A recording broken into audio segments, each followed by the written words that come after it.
From Hollywood, it's time now for... Johnny Dollar. Lieutenant Steve Howard, homicide. I found word to call you there at your hotel. Right. I'm an insurance investigator, Lieutenant, and... Yeah, I've heard of you. Can I help you? Well, I understand you're the man who handled a murder case at the Bala-Kinwood dog show last year. That's right. We're still working on it. Oh, fine. Like to look over the setup for an attempted murder? Oh? Of who? Me. Stay right there, Mr. Dollar.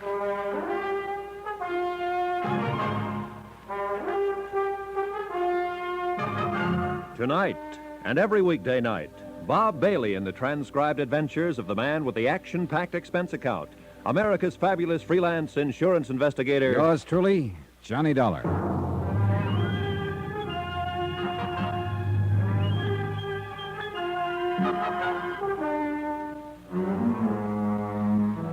Expense account submitted by Special Investigator Johnny Dollar to the Philadelphia Mutual Liability and Casualty Company. Following is an accounting of expenditures incurred during my investigation of the Laird Douglas of Heatherscote matter. And at this point, that name is no joke. Expense account item 3, 70 cents cab fare from the office of Harry Branson to my hotel. It was at Harry's office that I got the craziest assignment I'd ever taken. Bodyguard to Laird Douglas of Heatherscote, who turned out to be a dog. And I mean that literally. A purebred Scottish terrier who rated high enough in dogdom for somebody to make a couple of attempts on his life. Right now, it looked like somebody wanted me to be next. What's all this talk about an attempt on your life? Here, Lieutenant. Take a look at this handbag of mine. Huh? Wait, don't touch it. Huh? I left it here on this little luggage stand about an hour ago, right after I checked in. Only before I left it, I opened it and took out my gun. So? So when I got back, just before I called you, I found the bag as you see it now, locked again. Oh, now look here, Mr. Yeah, Dollar. I know. But if a chambermaid had been in here, there would have been other signs. You know, bed turned down, fresh towels in the bath, things like that. Boy, you're a suspicious man. You sure you didn't lock it yourself after taking your gun I'm out? sure. Anyhow, instead of opening it, I started to pick it up to put it on the bed to unpack. Here now, you lift it. Why? Because it weighs close to 25 pounds, and that's too much for nothing but an extra suit, a few shirts and shorts, some handkerchiefs and the like. You check with the desk? No callers that they know about. Oh, let me see. Yeah, that is pretty heavy. And it doesn't tick. Now, look here. Yeah? Do you see where somebody on the fire escape used a pry bar to shove this window open? Well, yeah. And those marks are fresh. Very fresh. Operator, get me Central Police. Expense account item 4. Check for $29.50 to the nearest Bond clothing store for one pair of trousers to replace those torn by Laird Douglas of what's-his-name when I'd first met him in Harry's office. Item 5, phone call to Mrs. Peter Malcolm Kelly Van Pyton. Well, don't you worry, Mr. Dollar. If you're delayed, you're delayed, and we'll just expect you here at the Maples when you get here. Your suite is all ready and waiting for you. I'll be there as soon as I can. Oh, I do hope you've had a suit made to replace those trousers little Laird Douglas tore. Why don't you have a couple of suits made and just charge them to me? Thanks. Maybe I'll get around to that. Goodbye, Mrs. Van Pyton.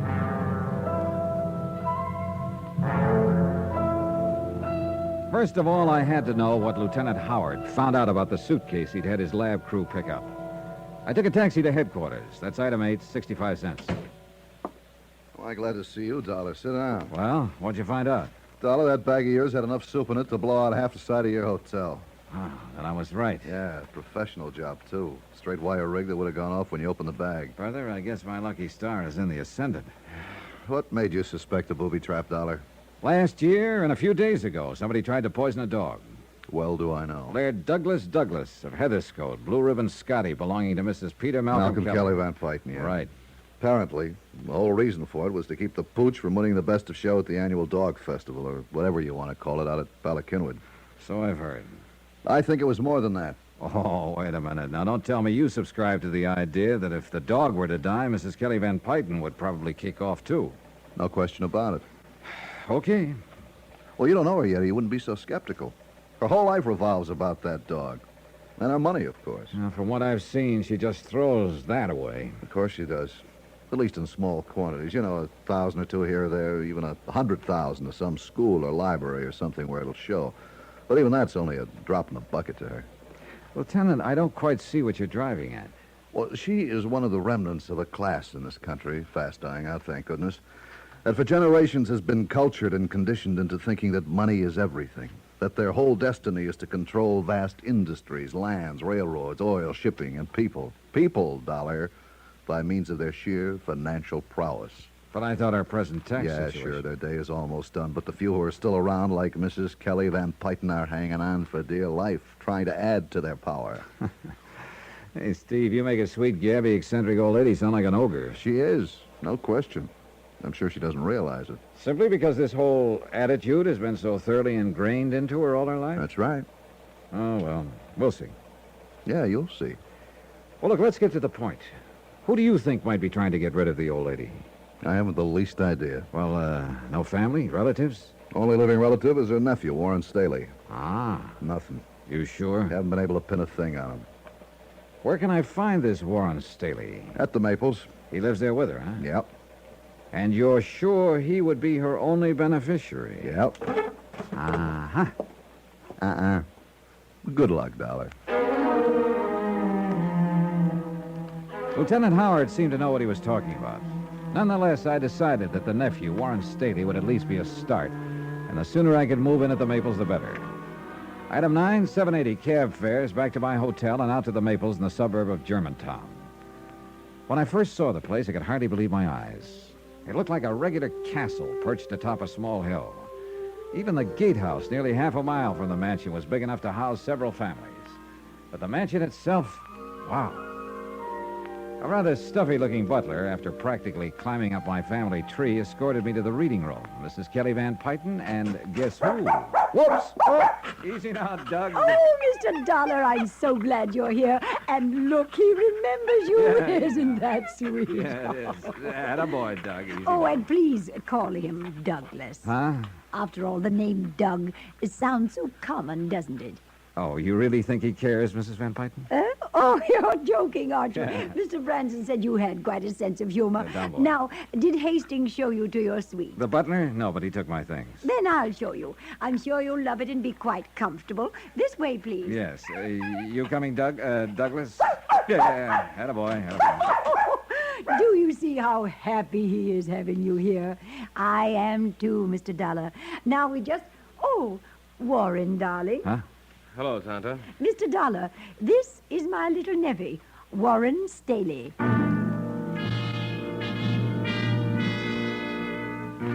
Warren was 25 or so, bright, good-looking, and well but comfortably dressed. And at Mrs. Van Pyton's orders, he took me up to my suite. Living room, study, breakfast room, bath, and bedroom. And it still occupied only a small part of the second floor. Now, here next to you are Dougie's rooms. Wow. One for sleeping and one for eating. Can you tie that? The dining room for a dog. And through that door is Mademoiselle Poirot, his governess. She feeds and bathes them. And that's a full-time job? Oh, sure. Most pampered dog in the country. Brother, I'll go with you on that. No doubt Tanta will ask you to keep this connecting door open at night. Hey, sit down a minute, Warren. I'd like to talk to you. Sure. I hope you're impressed by all this. Are you kidding? And Tanta will love you dearly. Say, would you like a drink? There's a cellarette here for your convenience. Holy. Sure, scotch and soda. Good. Rather foolish, though, isn't it? All of it? What do you mean? Oh, it's such nonsense to keep up an estate like this just to keep face, so to speak. Well, she can afford it, can't she? Are you kidding? You sound as though you don't enjoy this life of luxury. Yeah, here's your drink.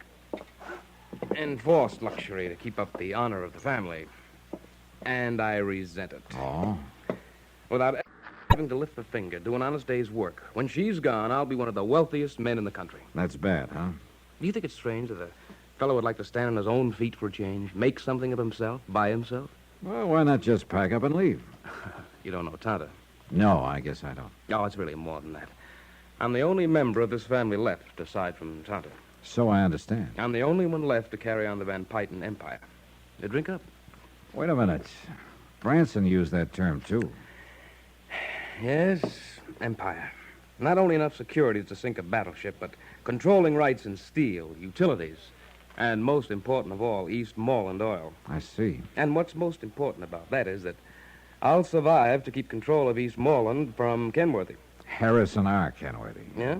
There's been a battle over Eastmoreland oil for generations between the Van Pytons and the Kenworthys. Say, tell me, does Kenworthy have any heirs? One, his son, Ronald.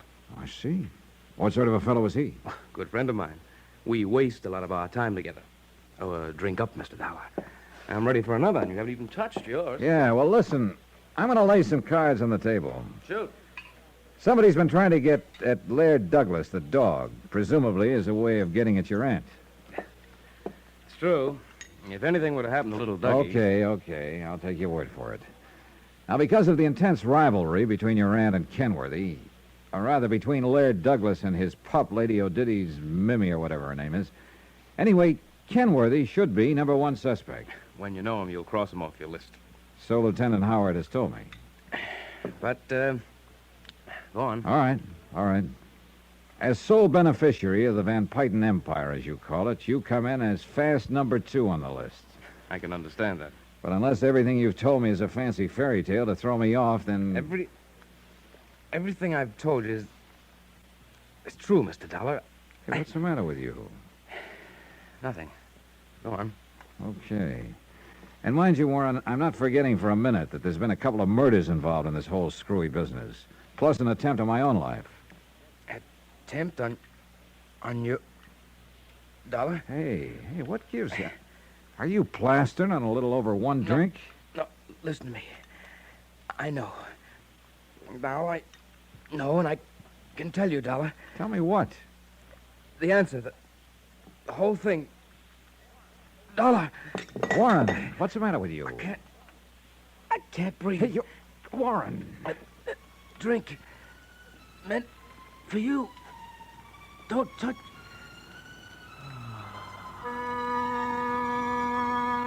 He died without another sound. I carefully sniffed the drink that had been poured for me, gingerly tasted it. Nothing that I could spot. Yeah, poor Warren had probably been right. Whatever it was had no doubt been meant for me.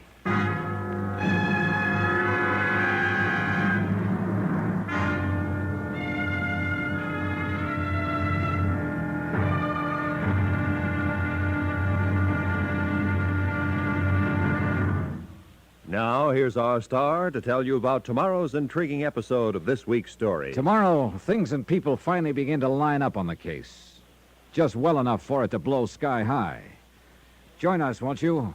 Yours truly, Johnny Dollar.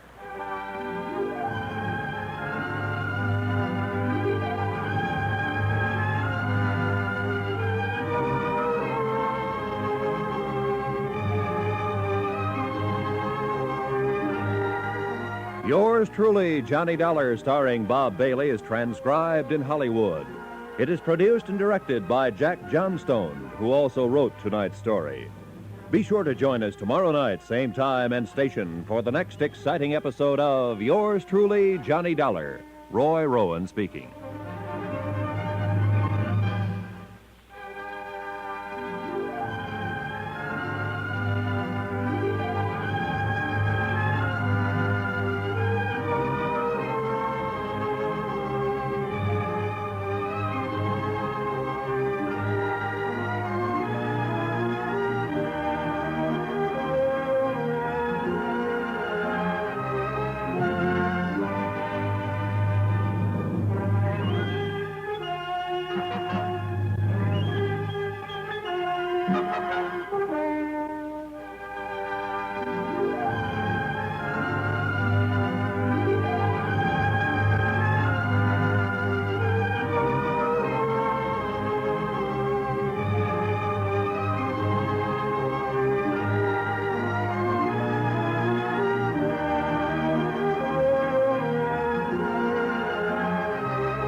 What's the easiest choice you can make? Window instead of middle seat? Picking a vendor who sends a great gift basket? Outsourcing business tasks you hate? What about selling with Shopify?